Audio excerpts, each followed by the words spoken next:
మన శ్వాసను గమనించడం, మనలో వచ్చే ఆలోచనలను అర్థం చేసుకోవడం, వాటిని న్యాయం చేయకుండా అంగీకరించడం, ఇవి మనసును బలంగా, ప్రశాంతంగా మారుస్తాయి.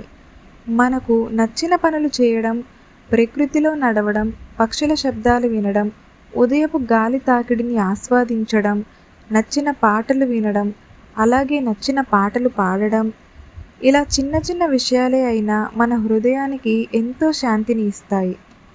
ముఖ్యంగా మనకు మనమే కఠినంగా కాకుండా ప్రేమతో ఉండాలి. మన తప్పులను మనమే క్షమించుకోవాలి. ప్రతి ఒక్కరి జీవితంలో సమస్యలనేవి ఉంటాయి.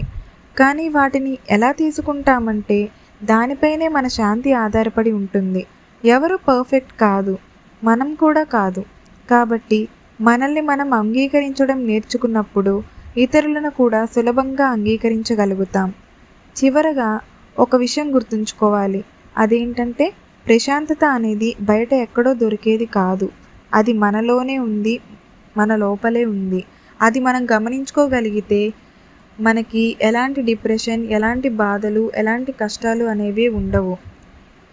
మరిన్ని ఇలాంటి వీడియోస్ కావాలనుకుంటున్నారా? రోజుకో టాపిక్తో మీ ముందుకు వస్తాను.